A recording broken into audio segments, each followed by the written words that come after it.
Matt here, Atlas Precision Consulting. In today's video, we're going to start talking about job contracts. But before we actually get into creating job contracts, we're going to talk about the settings that you need to enable on your customer. So I'm in customer maintenance. I'm on the sales pricing tab, which should be familiar if you've watched any of our videos on pricing libraries.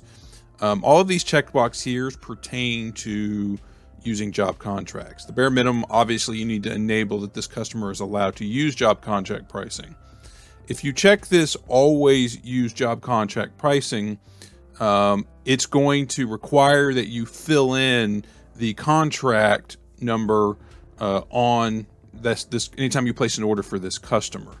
There'll be a box on there, and it can, if they only have one contract, it automatically default into that. If they have multiples, you have to click in there and pick the right one. Now you can also check the allow non-job contract items. Obviously, that's what it sounds like. It says, even if this item's not on a contract and I'm using this contract, I still want to be able to add this item to an order, and it'll just do its pricing based on your other pricing method libraries and things like that. You can also prompt a user for any time they add an item on there. I wouldn't recommend that. That would get annoying. This box here, if you do have a job contract that says they only get this discount for 100 times they purchase something, if you have this checkbox enabled, it would allow them to purchase over that quantity.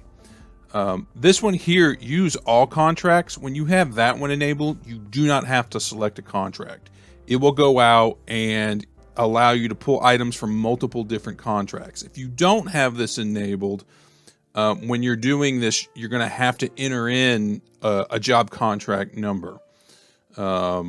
I recommend most people to use all contracts. Now, I will say this: if you have the same item on multiple contracts, it will pull up both of those contract lines and make the user select the proper one.